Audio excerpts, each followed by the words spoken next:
Hello students, good morning. आज अपन बात करेंगे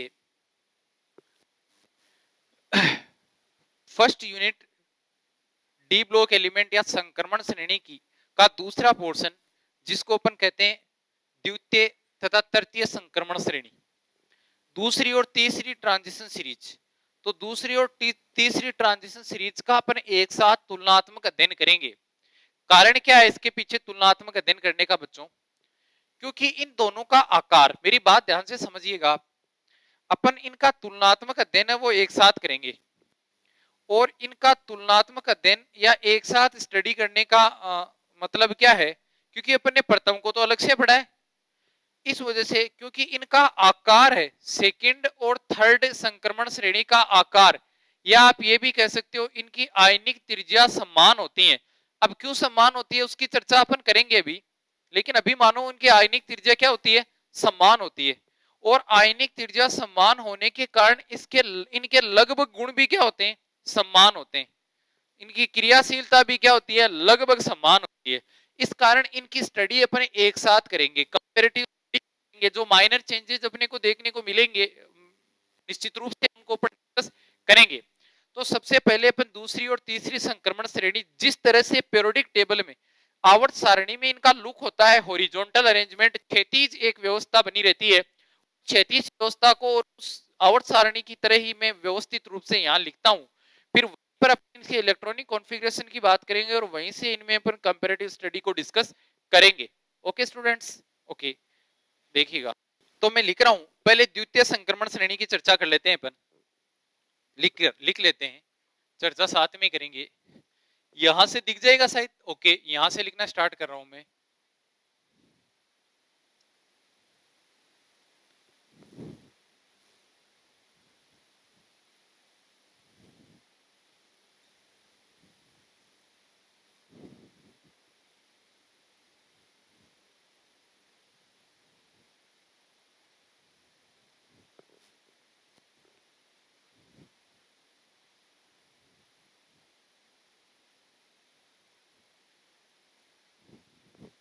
ठीक है,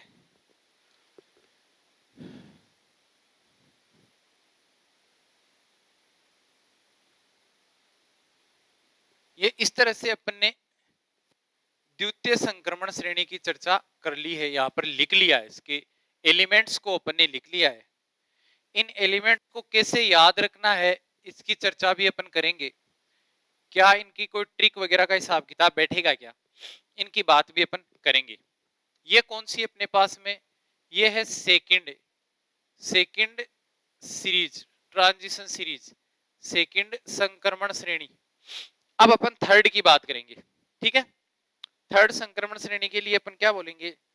यहां मैं लिखता हूं,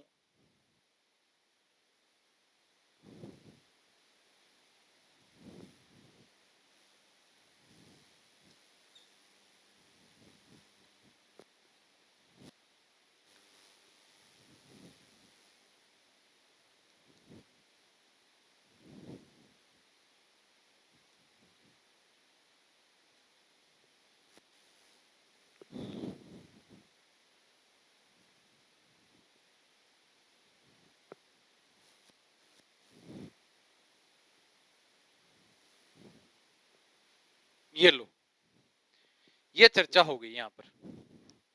अब मैं आपको वन बाय वन इसकी ट्रिक और इसके इलेक्ट्रॉनिक कॉन्फ़िगरेशन की बात करूंगा स्टूडेंट्स। यहां से क्वेश्चन एग्जाम में पूछा जाता है इसका इलेक्ट्रॉनिक कॉन्फ़िगरेशन, विशेष रूप से ध्यान रखिएगा। ये नंबर बड़े मिलने वाले नंबर है, इनको छोड़ने की गुंजाइश नहीं बनती।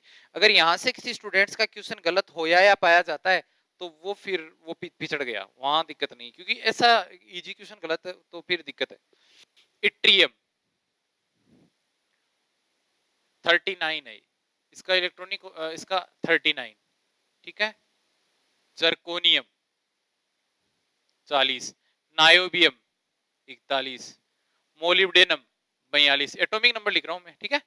Technetium 43, रुथीनियम 44, rhodium 45, palladium 46, silver 47, cadmium 48। समझ में आता है? ठीक है, यहां पर बात करो लेंथेनम 57, कितना है 57, hafnium 72, tantalum 73, tungsten 74, rhenium 75, osmium 76, iridium 77, platinum 78, gold 79, mercury 80। समझ में आती है बात? ठीक से, कोई दिक्कत नहीं है आज तक? अब देखो, अब इसकी मैं ट्रिक बता देता हूं आपको कैसे याद करते हैं। देखो इसमें ये लिखेंगे ये जिंदगी ना अब, ये आप लोग साथ साथ लिख लेना चाहिए, ये जिंदगी ना अब मोड़ पे, मोड़ पे यही रखना, ये जिंदगी ना अब मोड़ पे टिकी, रुकी रोड पे आए के। देखो ये जिंदगी ना अब मोड़ पे टिकी, ये यानी ये जिंदगी मोड़ पे नहीं टिकी है, रोड पे आ गई है ना, कोरोना काल में। ठीक है, लेकिन ये ट्रिक है, आप कैसे भी इसको मैनेज कर सकते हो। ये जिंदगी ना अब मोड़ पे टिकी, रुकी रोड पे आए के। समझ में आ रही है? चले, है ना? तो अब मैं इसका इलेक्ट्रॉनिक विन्यास लिखता हूं। आप मुझे बताओ 39 से पहले, 39 से पहले कौन सा नोबल गैस आता है? क्रिप्टोन आती है। कौन सी आती है? क्रिप्टोन। तो 36 तक तो मैं क्या लिखूंगा, 36 होता है, तो 36 तो मैं तक तो मैं क्रिप्टोन लिखूंगा हर जगह। ये लो लिख लिया। मैं याद रखने करने का तरीका बता रहा हूं आपको, कैसे आप इलेक्ट्रॉनिक कॉन्फ़िगरेशन याद रखोगे, क्योंकि यहां से इलेक्ट्रॉनिक कॉन्फ़िगरेशन से क्वेश्चन आता है एक निश्चित रूप से, आपकी बीएससी पार्ट सेकेंड ईयर की एग्जाम में, चाहे किसी कोई भी यूनिवर्सिटी क्यों ना हो। ये क्रिप्टोन हो गया। अब मैं बात करता हूं, अब देखो अभी अपने इससे ऊपर वाली सीरीज थी, उसमें अपने क्या लिखा था, ये लिखता ना आर्गन 3D और 4s, 3D और 4s। तो यहां पर क्या लिखेंगे 5D और 6s। क्या लिखेंगे 5D और 6s। समझ में आ गई? और अपने को पता है पहले इलेक्ट्रॉन 36 तो इसके क्रिप्टोन के कितने होते हैं 36, उसके बाद में इलेक्ट्रॉन एस जाते हैं, क्योंकि ऊर्जा में ये नीचे होता है और नीचे वाले को पहले भरा जाता है, अपने को पता है। तो पहले एस में जाएंगे, तो एस कितने जाएंगे 2, तो 36 और 38 बच गया, 1 1 39। ठीक है, तो इसी तरह से अपन आगे चलेंगे। इसमें क्या होगा 6s2 4d2। अब ध्यान रखना बच्चों, ये नायोबियम है जिसका कोई विशेष लॉजिक नहीं है, लेकिन ये अपवाद है और सबसे ज्यादा एग्जाम में पूछा जाने वाला क्वेश्चन है। चाहे कोई प्रतियोगी परीक्षा हो, चाहे किसी तरह की एकेडमिक यूनिवर्सिटी की परीक्षा हो, सबसे ज्यादा पूछा जाने वाला है नायोबियम। अब इसका होना तो क्या चाहिए, ये होना चाहिए ना 6s2 और 5d3, लेकिन ये नहीं होता, एनर्जी अंतराल कम होने की वजह से एक इलेक्ट्रॉन यहां से उठकर कहां चला जाता है 5d4 में चला जाता है बच्चों। कहां चला जाता है 5d4 में चला जाता है। ठीक है, अब ये ट्रेंड ऐसे ही चलता है, एस है अपने पास में, क्या है, सॉरी सॉरी इसमें मैंने गड़बड़ कर दी, ये 3D सीरीज नहीं, ये 4D सीरीज है, 4D और 5s, ऐसे लिखो इसको 4D और 5s, क्योंकि 3D सीरीज तो अपन पढ़ के आगे, ये 4D है, 4D और 5s बिल्कुल, बाकी कोई चेंज नहीं है, ये ध्यान रखना। प्रिंसिपल क्वांटम नंबर 4 है ना, 4 और 5। अब बाकी आगे अपन पढ़ेंगे तो आगे सेम वे, एस में एक एक इलेक्ट्रॉन रहेगा और बाकी आगे इलेक्ट्रॉन डी में बढ़ते जाएंगे। तो 42 है तो 5s1 4d5, देखो 36 और एक 37 और 5 42 हो गए। इसमें 4d6 5s1, 4d7 5s1। आ रही है बात समझ में? 4d7 आ गया, फिर अपने पास में क्या आएगा 4d8 5s1। अब जो इसमें 9 नहीं आएगा। ये यहां से स्पेशल केस फिर से बन जाता है पैलेडियम और एजी। ये भी अपवाद है। यहां से एक इलेक्ट्रॉन देखो आना तो क्या चाहिए 4d9 5s1 आना चाहिए ना। ये s का एक इलेक्ट्रॉन इस d में जंप कर जाएगा और ये बन जाएगा 4d10 5s0। आगे भी ये आ जाएगा 4d10 और जो इधर जाने पर एक एटॉमिक नंबर बढ़ा वो एक इसमें चला जाएगा। और इसका आपको पता ही है 4d10 और 5s2। तो ये ध्यान रखना ये मुख्य अपवाद की श्रेणी में यहां पर आते हैं, है ना। तो देखो 1 2 2 2 यहां पर ये चेंज हुआ है और ये चेंज होने के बाद में यहां चेंज हुआ है। यानी ये बात थोड़ी सी ट्रिक दिमाग में और बिठा लो कि जो द्वितीय संक्रमण श्रेणी है उसमें D9 कॉन्फ़िगरेशन नहीं आता है। तो 1 2 फिर 4 आ जाएगा 5 6 नहीं आएगा 3 नहीं आएगा 3 नहीं आएगा और 9 नहीं आएगा। ध्यान रखना D3 दिख रहा है क्या कहीं पर आपको? नहीं दिख रहा है। और एक कौन सा नहीं आएगा? D9 नहीं आएगा। समझ में आ गई बात? ये कॉन्फ़िगरेशन अपने पास में ऑब्जर्व नहीं होंगे। एक तो कौन सा नहीं आएगा 3 नहीं आएगा और एक कौन सा नहीं आएगा 9 नहीं आएगा। अब बात करते हैं अपन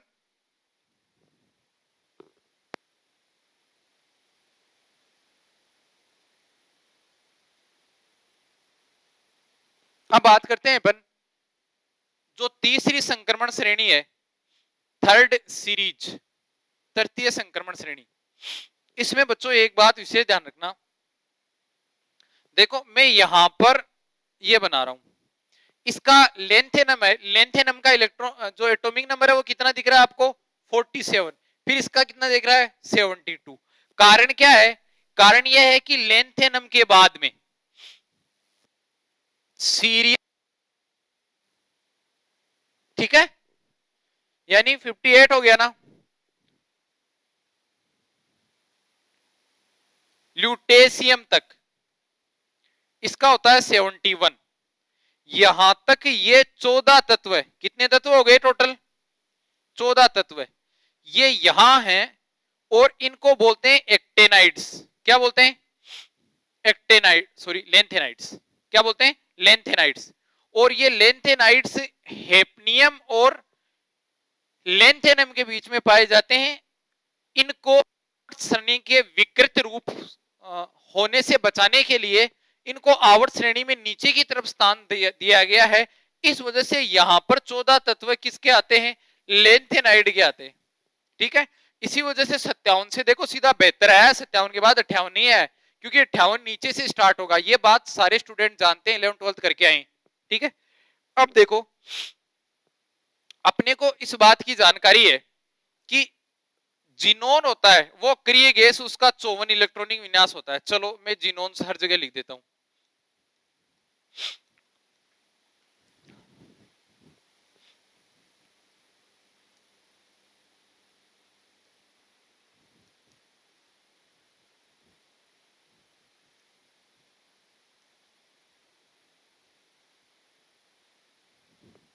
ठीक है, ये मैंने जीनोन लिख दिया। अब जीनोन का कितना हो गया? 54 हो गया। अपने पास सीरीज कौन सी? देखो 4d के बाद में यहां क्या आएगा 5d और 5s के बाद में क्या आएगा 6s। तो इस बात की जानकारी है। 54 के बाद में 2s में जाएंगे 56 और एक क्या हो गया 57 हो गया। अब देखो अब जब सीरियम की बात आएगी तो इलेक्ट्रॉन 4f में जाना स्टार्ट कर देंगे। कहां पर? 4f। जो 4f से 1 से लेकर 14 तक भरे जाते हैं। तो यहां पर आते आते क्या हो जाएगा? देखो यहां पर आते आते वही हो जाएगा 5d 4f14। ये तो होगा ही होगा। 4f14 तो सब में, इसको तो अपन कॉमन लिख लेते हैं। चाहिए 4f14 ये तो सब में, क्योंकि ये 14 यहां नहीं भरे, ये तो पीछे ही भरे गए। सॉरी इसमें ले लो 5d 4f14 ये तो सब में आएगा। ये तो भरे गए, यहां तक भरे गए। इनमें कौन से? लेंथेनाइड में 14 तत्व लेंथेनाइड है और उनका इलेक्ट्रॉनिक कॉन्फ़िगरेशन यहां आया अपने पास। अब देखो 54 तो हो जाएगा जीनोन। 54 और 14 कितने हो गए? 4 4 8 5 और 1 6 68। इसमें दो चले गए, कितने हो गए 70। तो 5d में अपने पास में कितने आएंगे? ये लो, ये दो इलेक्ट्रॉन 5d में आ गए। समझ में आ रही है बात? अब अपने पास में जैसे जैसे अपन आगे बढ़ेंगे इसी तरह से डी में इलेक्ट्रॉन भरते जाओ, सिंपल अप्रोच है। 4 फिक्स हो गया, बाकी जिनोन का 54 होता है, एस में 2 बरो बच गए, वो किस में चले जाएंगे? 5D में चले जाएंगे। तो अपने पास में क्या हो जाएगा? 3 4 5 6 7 ऐसे बढ़ते जाएंगे अपन। ये 3 हो गया, फिर यहां पर 4 हो गया, फिर यहां पर 5 हो गया, फिर यहां पर 6 हो गया, फिर यहां पर 7 हो गया। अब देखो, अब 8 होना चाहिए ना यहां आगे जाते ही, है ना? तो ये एक एक्सेप्शन केस या अपवाद की श्रेणी में आ जाता है।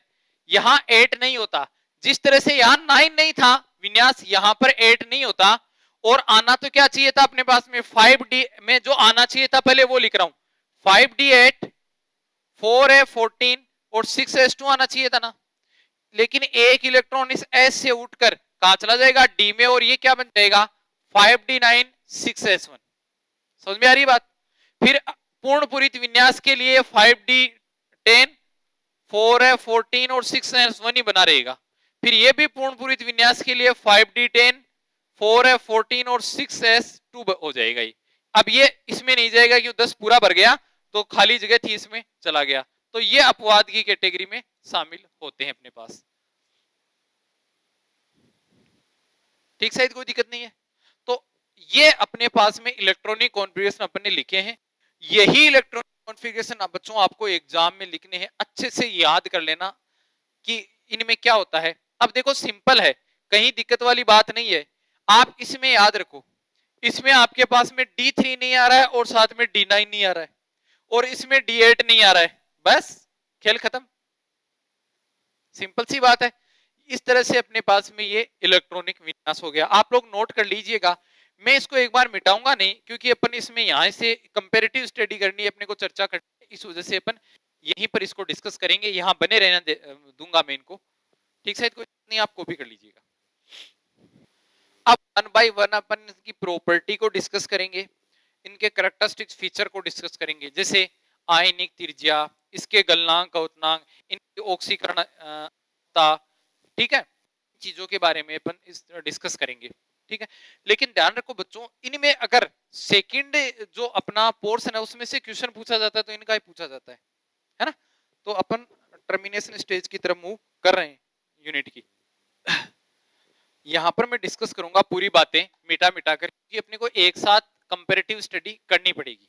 देखो, सबसे पहले मैं धात्विक त्रिज्या की बात करूंगा, या आयनिक त्रिज्या की बात अपन कर सकते हैं। सबसे पहले धात्विक त्रिज्या।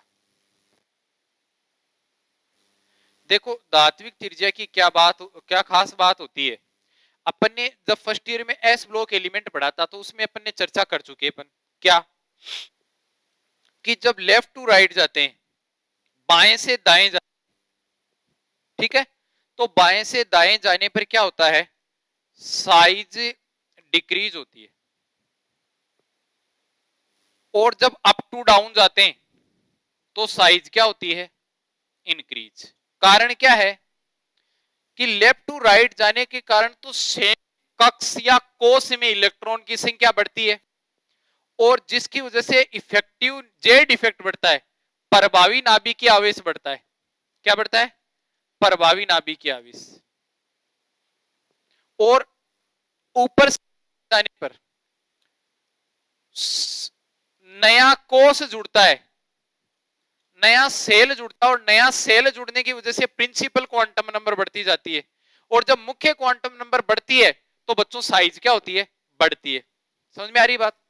तो उस हिसाब से मान लो मैं कह रहा हूं ये द्वितीय संक्रमण श्रेणी, ये तृतीय संक्रमण श्रेणी, और इससे ऊपर कौन सी आएगी? प्रथम। तो चलेंगे तो अपन यू ही ना। ठीक है, तो प्रथम संक्रमण श्रेणी की बात कर रहा हूं मैं, कि प्रथम संक्रमण श्रेणी का आकार क्या होता है?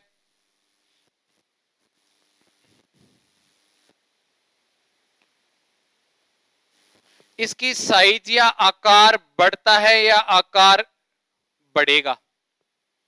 आकार क्या होता है? इंक्रीज होता है। किसका? प्रथम संक्रमण श्रेणी का। बड़ा होता है। अब जैसे जैसे मैं कह रहा हूं, जैसे जैसे अपन नीचे की तरफ आएंगे सेकंड, तो सेकंड का आकार, जैसे की तरफ नीचे सेकंड का आकार फर्स्ट की तुलना में बढ़ेगा। और होना क्या चाहिए, जैसे थर्ड की बात करूं तो थर्ड का आकार भी क्या होगा, देखो 4, ये 5, ये 6। तो इसका मतलब क्या हो गया कि जैसे जैसे अपन नीचे आएंगे मुख्य क्वांटम संख्या का मान बढ़ता जाएगा, और मुख्य क्वांटम संख्या का मान बढ़ने के साथ साथ एक नया कोष जुड़ेगा, जिसके कारण आकार क्या बढ़ता है, आकार क्या होता है। तो फर्स्ट की तुलना में जो प्रथम अपने पास में सीरीज है उसकी तुलना में आकार बड़ा किसका होगा, सेकंड का। और सेकंड किसका होना चाहिए, थर्ड का। लेकिन सेकंड और थर्ड का लगभग समान रहता है, लगभग क्या रहता है, समान। यही लॉजिक अपने को पकड़ना है ना, कि लगभग समान रहने के पीछे क्या रीजन है, क्या कारण है जिसकी इनका आकार लगभग क्या रहता है, समान रहता है। इसको अपन डिस्कस करना चाहेंगे। देखो यहां पर मान लो ये अपने पास में सेकंड सीरीज है, द्वितीय श्रेणी है, और ये अपने पास में कौन सी है, तृतीय श्रेणी है। ठीक है, यहां पर सेकंड सीरीज देखो, इससे पहले और इससे पहले भी क्या आता है, एस ब्लॉक। एस ब्लॉक आता है तो देखो संकुचन कितनी, इधर से इधर जाने पर आकार क्या होता है, घटता है, कारण नाभिकीय आवेश में वृद्धि होती है, जिसकी वजह से क्या होता है, संकुचन होता है। तो संकुचन कितनी बार हुआ, 2 बार, क्योंकि 2 ही तो वर्ग आ रहे हैं इस ब्लॉक के, और तीसरा वर्ग यहां आ गया 30। ठीक है, और ऊपर से नीचे जाने पर आकार क्या हो रहा है, बढ़ रहा है। अब सेकंड से थर्ड में जाने पर भी आकार क्या होना चाहिए, बढ़ना चाहिए। लेकिन इधर आ जाओ, यहां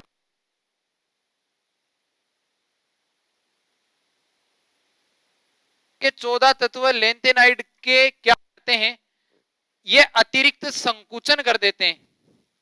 अतिरिक्त संकुचन करने को अपन लेंथेनाइड संकुचन कहते हैं, है ना। लेंथेनाइड संकुचन की जैसे जर्कोनियम से हेफनियम की तरफ आते हैं तो आकार क्या होता है, बढ़ना चाहिए। लेकिन जितना आकार बढ़ा, ये 14 तत्व इसे जस्ट पहले आते हैं, ये प्रभावी नाभिक के आवेश को बढ़ा देते हैं या अतिरिक्त संकुचन कर देते हैं, जिसके कारण बढ़ा हुआ आकार क्या हो जाएगा, लगभग समान हो जाएगा। समझ में आ गई बात। तो क्वेश्चन आता है कि क्या कारण है जर्कोनियम और हेफनियम का आकार लगभग समान होता है। तो अपन क्या बोलेंगे कि लेंथेनियम के बाद में या हेफनियम से पहले 14 तत्व लेंथेनाइड्स के आते हैं, जो लेंथेनाइड संकुचन के कारण हेफनियम के बढ़े हुए आकार को क्या कर देते हैं, संतुलित कर देते हैं, जिनके कारण दोनों का साइज या धात्विक त्रिज्या क्या होती है, समान। दोस्तों जब धात्विक त्रिज्या समान करने की बात आती है तो अपन ये कह सकते हैं त्रिज्या या धात्विक त्रिज्या आयनिक त्रिज्या पर ही कई चीजें निर्भर करती हैं, जैसे क्रियाशीलता, ठीक है, कि कितनी किसकी क्या रिएक्टिविटी हो रही है, आयनन विभव वगैरह, ये सारी चीजें किस पर निर्भर करती है, ये चीजें आयनिक त्रिज्या पर या धात्विक त्रिज्या पर निर्भर करती है। अब अपन ने कहा कि ये लेंथेनम के बाद में हेफनियम के बाद में आने वाले तत्व क्या होते हैं, जर्कोनियम के बाद में आने वाले जो सभी तत्व होते हैं वो लगभग थर्ड संक्रमण श्रेणी के बराबर आकार रखते हैं। इनके कारण इनके जो सभी गुण धर्म है वो लगभग क्या होते हैं, समान होते हैं। यही कारण है कि अपन इनकी स्टडी क्या करते हैं, कंपेरेटिव स्टडी करते हैं, एक साथ में पढ़ते हैं। वरना प्रथम संक्रमण श्रेणी को तो अपन ने अलग अलग से डिस्कस किया था। बात समझ में आ रही है शायद। ओके, तो ये बात हुई अपनी की धात्विक त्रिज्या की। आगे बात करते हैं अपन गलनांक और कवतनांक की। जब परमाणु क्रमांक बढ़ता है स्टूडेंट्स, जब परमाणु क्रमांक बढ़ता है तो गलनांक और क्वथनांक बढ़ता है। अपन डिस्कस कौन सा टॉपिक कर रहे हैं,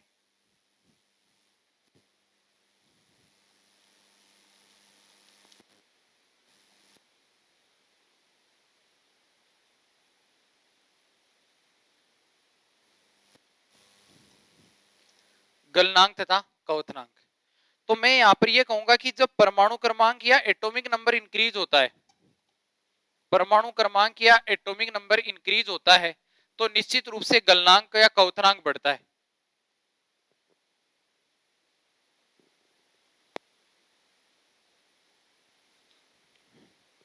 परमाणु क्रमांक इंक्रीज हो रहा है तो गलनांक क्वथनांक का मान क्या होगा, बढ़ेगा। दूसरा अपन ये भी कह कि जितने डी ऑर्बिटल होते हैं, ये भी खास बात है, डी ऑर्बिटल जो धात्विक बंध बनाने में भाग लेते हैं या जितने खाली होंगे उतने धात्विक बंध बनाने में भाग लेंगे। डी ऑर्बिटल जितने ज्यादा धात्विक बंध बनाएंगे या धात्विक बंध बनाने में भाग लेंगे, ठीक है, उतना ही ज्यादा इनके क्या होगा, गलनांक होगा। अब जरा एक बार गौर फरमाना, डी ऑर्बिटल खाली कब मिलेंगे, जितने डी ऑर्बिटल खाली होंगे उतना ही लिगेंड उनके साथ में कोऑर्डिनेशन बॉन्ड बनाएगा, तो धात्विक बंध उतने ज्यादा बनेंगे जितने खाली होंगे। ये समझ में आ रही बात?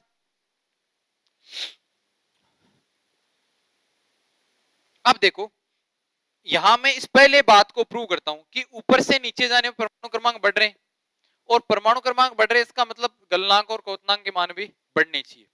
अब जो चीज बाकी में तो सब जगह होता है, जहां पर अपवाद है या ये ट्रेंड फॉलो नहीं होता, वो वर्ग अपन डिस्कस करेंगे।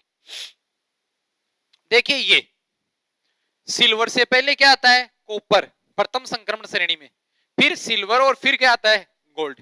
ठीक है, अब होना तो क्या चाहिए, गलनांक और क्वोथनांक का क्रम ये होना चाहिए कि सबसे ज्यादा तो गोल्ड का होना चाहिए, फिर सिल्वर का होना चाहिए, और फिर किसका होना चाहिए, कॉपर का, क्योंकि ऊपर से नीचे जाने पर गलनांक क्या होते हैं, बढ़ते जाते हैं। होना तो ये चाहिए, लेकिन होता क्या है कि जो सिल्वर है, जो सिल्वर है इसके गलनांक और क्वोथनांक के मान दोनों से ही कम होते हैं। सबसे लास्ट में कौन आता है, सिल्वर आता है। उसका कारण क्या है बच्चों, उसका कारण है कि सिल्वर की ऑक्सीडेशन स्टेट +1 ज्यादा स्थायी होती है। प्लस क्या होती है, सिल्वर की ज्यादा स्थायी होती है, और +1 ज्यादा स्थायी होती है। तो देखो इसके पास में एक इलेक्ट्रॉन बाहर गया, ठीक है, एक इलेक्ट्रॉन बाहर गया तो रिक्त डी कक्षक तो है ही नहीं, सारे के सारे डी क्या हो रहे हैं, भरे हुए, भरे हुए, तो ये धात्विक बंध के निर्माण में भाग नहीं लेंगे, और ये धात्विक बंध के निर्माण में भाग नहीं लेंगे तो उतने ज्यादा मजबूत नहीं होंगे, और मजबूत नहीं होंगे तो इसके गलनांक का मान क्या हो जाएगा, कम हो जाएगा। समझ में आ रही बात? इसी तरह से मैं कॉपर की बात करता हूं, कॉपर की +2 होती है, और जो गोल्ड होता है उसकी +3 ऑक्सीडेशन स्टेट स्टेबल होती है। कॉपर की +2 और गोल्ड की कितनी होगी, +3 ऑक्सीडेशन स्टेट। देखो कॉपर की +2, अपन ने हाइड्रेशन एनर्जी की बात कर ली पहले, है ना, तो +2 ज्यादा स्थायी होती है, और गोल्ड की कितनी होती है, +3। अब +2 में भी यहां पर कॉपर के +2 में D9 विन्यास आ जाता है, तो एक डी तो खाली हो ही गया, और सिल्वर की +3 में यहां पर D8 कॉन्फ़िगरेशन आता है, तो दो खाली हो गए। इसका मतलब इसका एक डी ऑर्बिटल और इसके दो डी ऑर्बिटल धात्विक बंध निर्माण में भाग लेंगे, और अगर ये धात्विक बंध निर्माण में भाग लेंगे, इसका मतलब इनके गलनांक और क्वोथनांक के मान क्या हो गए, बढ़ गए। तो इस वर्ग में क्या होगा, सबसे ज्यादा गलनांक में कॉपर का, और सबसे कम किसका रहे, सॉरी, सबसे ज्यादा रहेगा गोल्ड का, उसके में कॉपर का, और सबसे कम किसका रहेगा, सिल्वर का। इसका रीजन क्या बताएंगे अपन, कि सिल्वर की ऑक्सीडेशन स्टेट +1 ज्यादा स्थायी होती है, और +1 ऑक्सीकरण अवस्था में इसके पास में किसी तरह का रिक्त डी कक्षक नहीं होता, की वजह से ये धात्विक बंध निर्माण में भाग लेने की प्रायिकता इसकी क्या होती है, बहुत कम होती है, मेटेलिक बॉन्ड नहीं बना पाता, और जब धात्विक बंध नहीं बना पाता तो गलनांक और क्वोथनांक क्या हो जाते हैं, कम हो जाते हैं। ये बात अपन कर चुके कि डी ऑर्बिट धात्विक बंध बनाएंगे तो गलनांक बढ़ेंगे, तो धात्विक बंध बनाएंगे जब रिक्त डी कक्षक होंगे। अब Ag+ के पास में रिक्त कक्षक है ही नहीं, तो धात्विक बंध नहीं बनाएगा, और जब धात्विक बंध के निर्माण में भाग नहीं लेगा, इसका मतलब इसके निश्चित रूप से गलनांक और क्वोथनांक के मान में क्या आएगा, अंतर आएगा, कमी आएगी निश्चित रूप से। बात समझ में आती है? चलो ये अपने पास में गलनांक और क्वोथनांक की बात हो गई। अब तीसरा इसका जो मेन पॉइंट है वो है ऑक्सीडेशन स्टेट या ऑक्सीकरण अवस्था। ऑक्सीकरण अवस्था देखो बहुत ही बढ़िया टॉपिक है। ऑक्सीकरण अवस्था को अपन ने विस्तारित रूप से प्रथम संक्रमण श्रेणी में भी बात की थी, और अपन ऑक्सीकरण अवस्था को यहाँ पर भी अपन डिस्कस करेंगे। कारण ये है, ये इंपोर्टेंट वजह से हो जाता है, क्योंकि जो संक्रमण श्रेणी है, चाहे प्रथम हो, चाहे द्वितीय हो, चाहे तृतीय संक्रमण श्रेणी हो, ये परिवर्तनशील ऑक्सीकरण अवस्था दर्शाते हैं, इस वजह से काफी इंपॉर्टेंट ये होता है। ऑक्सीकरण अवस्था की मैं बात करूं तो देखो संक्रमण श्रेणी के प्रारंभिक सदस्य, मैं नाम बोल रहा हूं, संक्रमण श्रेणी के प्रारंभिक सदस्य, संक्रमण श्रेणी के प्रारंभिक सदस्य का मीनिंग ये होता है कि जैसे प्रथम संक्रमण श्रेणी में कौन आ गया, स्कैंडियम, द्वितीय श्रेणी में कौन आ गया, ये होते हैं, ये और लास्ट में बात कर लो, लास्ट वाले में प्रथम में तो कौन आ गया, जिंक, द्वितीय में कैडमियम और तीसरे में कौन आ गया, मरकरी, है ना। इसमें तो अंतिम तो कौन आ गया, जिंक, इसमें अंतिम कौन आ गया, कैडमियम, और इसमें अंतिम कौन आ गया, मरकरी। तो अपन क्या बोलेंगे, पहली बात तो अपन इनको डिस्कस करेंगे कि ये वाले हैं, ये परिवर्तनशील ऑक्सीकरण अवस्था नहीं दर्शाकर अपन ये कह सकते हैं ये बहुत कम संख्या में ऑक्सीकरण अवस्था दर्शाते हैं, बहुत कम संख्या में ऑक्सीकरण अवस्था दर्शाते हैं।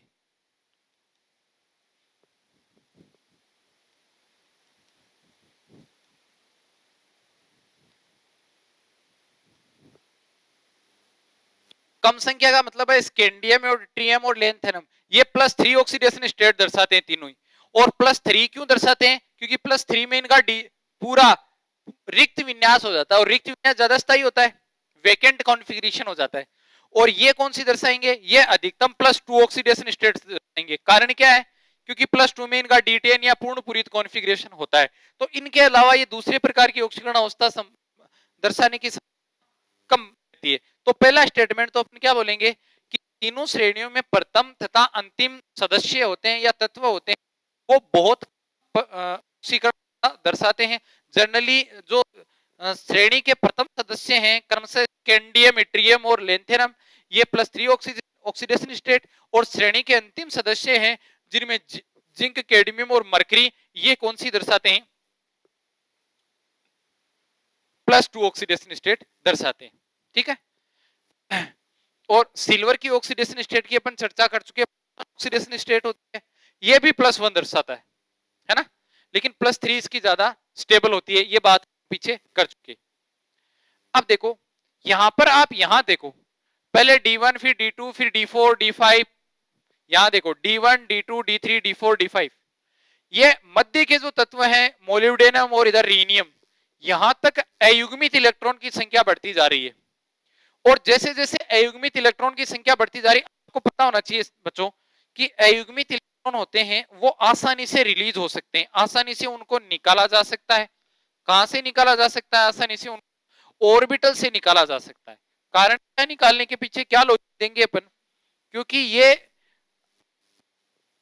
अयुग्मित जो होंगे वो आसानी से अपन इनको निकाल सकेंगे। युग्मित होते ही इनमें पेयरिंग एनर्जी होती है वो रिलीज होती है, और युग्मन एनर्जी के रिलीज होते ही ये स्टेबल हो जाते हैं। इस वजह से अपन क्या बोलते हैं, इनको अयुग्मित इलेक्ट्रॉन को आसानी से निकाला जा सकता है। और जितना आसानी से निकलेंगे इनकी ऑक्सीडेशन स्टेट या ऑक्सीकरण अवस्था का मान क्या होगा, उतना ही बढ़ेगा। समझ में आ गई बात। तो यहां पर अपन क्या बोलेंगे कि स्टार्टिंग से लेकर मध्य वाले तत्वों में जब अयुग्मित की संख्या बढ़ती है, ऑक्सीडेशन स्टेट भी बढ़ती है। लेकिन मध्य के बाद में अपन अंतिम छोर तक जाते हैं या अंतिम एलिमेंट तक जाते हैं, तो देखो इलेक्ट्रॉन का युग्मन प्रारंभ होता है, D6 आएगा तो यहाँ पर D7 आएगा, तो यहाँ पर D8 D9 D10। तो जैसे जैसे युग्मन प्रारंभ होता है, अयुग्मित इलेक्ट्रॉन की संख्या कम बनी रहती है, बची रहती है। और कम बची रहने के कारण ये शो करते हैं, कम बची रहने के कारण ये ऑक्सीडेशन स्टेट में धीरे धीरे क्या होने लग जाती है, कमी हो जाती है। तो इसके लिए अपन ये स्टेटमेंट लिख सकते हैं कि जैसे जैसे अपने पास में क्या होगी, अयुग्मित इलेक्ट्रॉन की संख्या बढ़ती जाएगी, वैसे वैसे ऑक्सीडेशन स्टेट भी बढ़ती जाएगी। ये काम मध्य वाले तत्वों तक होता है प्रत्येक संक्रमण श्रेणी में। उधर मैग्नीज ले लो, इधर मोलिब्डेनम और इधर रीनियम ले लो, यहां तक। उसके बाद में क्या होता है, युग्मन इलेक्ट्रॉन, डी ऑर्बिटल में इलेक्ट्रॉनों का युग्मन प्रारंभ होता है, जिसके कारण अयुग्मित इलेक्ट्रॉन की संख्या क्या हो जाती है, कम। फलस्वरूप ऑक्सीडेशन स्टेट भी क्या होता है, कम प्रदर्शित करते हैं। ये बात अपन पढ़ते हैं। अब देखो एक चीज और है, एक स्टेटमेंट में लिख रहा हूं कि जो निम्नतम ऑक्सीडेशन स्टेट यानी जो कम ऑक्सीडेशन स्टेट प्रदर्शित करते हैं, निम्नतम ऑक्सीडेशन स्टेट है, ठीक है, का स्थायित्व घटता है। कहां पर, अगर अपन ऊपर से नीचे जाते हैं, जैसे किसी भी वर्ग में ले, कोई +3 शो कर रहा है तो नीचे वाला +3 शो नहीं करेगा, इनका स्थायित्व क्या होता है, कम होता जाएगा। वर्ग में जैसे जैसे अपन नीचे की तरफ जाएं, उच्चतर ऑक्सीकरण अवस्था क्या होती जाएगी, स्थायी होती जाएंगी, है ना। यही कारण है क्रोमियम थर्ड होता है वो स्थायी होता है, जबकि क्रोमियम में देखो ये मोलिब्डेनम और टंगस्टन है, इनकी +6 ऑक्सीडेशन स्टेट क्या होती है, स्थायी, जबकि क्रोमियम कौन सी होती है, +3। कारण क्या है कि स्टार्टिंग में निम्नतम ऑक्सीकरण अवस्था स्थायी होती है, लेकिन वर्ग में ऊपर से नीचे जाने पर उच्चतम ऑक्सीकरण अवस्था स्थायी होने लगती है। यही कारण है कि क्रोमियम होता है वो थर्ड ऑक्सीडेशन स्टेट में पाया जाता है, जबकि इस वर्ग के अन्य सदस्य जो मोलिब्डेनम और अपन टंगस्टन की बात करते हैं वो +6 ऑक्सीडेशन स्टेट में पाए जाते हैं। ठीक है, तो ये बच्चों अपनी यूनिट फर्स्ट थी, प्रथम संक्रमण श्रेणी, द्वितीय और तृतीय संक्रमण श्रेणी। संक्रमण श्रेणी को स्टार्टिंग में अपन ने संक्रमण तत्वों की बात की थी। संक्रमण तत्वों में याद रखना अपन ने जिंक, कैडमियम और मरकरी को संक्रमण तत्व नहीं माना था, कारण है इसका पूर्ण पूरित विन्यास D10। अब आप ये कहोगे कि ये AU और AG का भी तो पूर्ण पूरित है, तो संक्रमण तत्वों की परिभाषा में अपन ने शामिल किया था कि वे अपनी किसी स्थायी ऑक्सीकरण अवस्था में या उदासीन अवस्था में अर्धपूरित या अपूर्ण डी विन्यास रखते हो।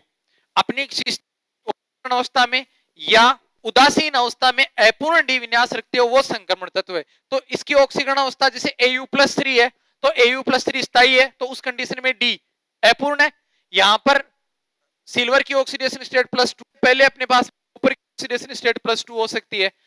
इस केस में क्या इनको शामिल किया जाता है, जबकि जिंक, कैडमियम और मरकरी को शामिल नहीं किया जाता। ओके स्टूडेंट्स, अब नेक्स्ट अपन स्टार्ट करेंगे बहुत ही शानदार, जानदार, interesting chapter, coordination chemistry. Okay, thank you.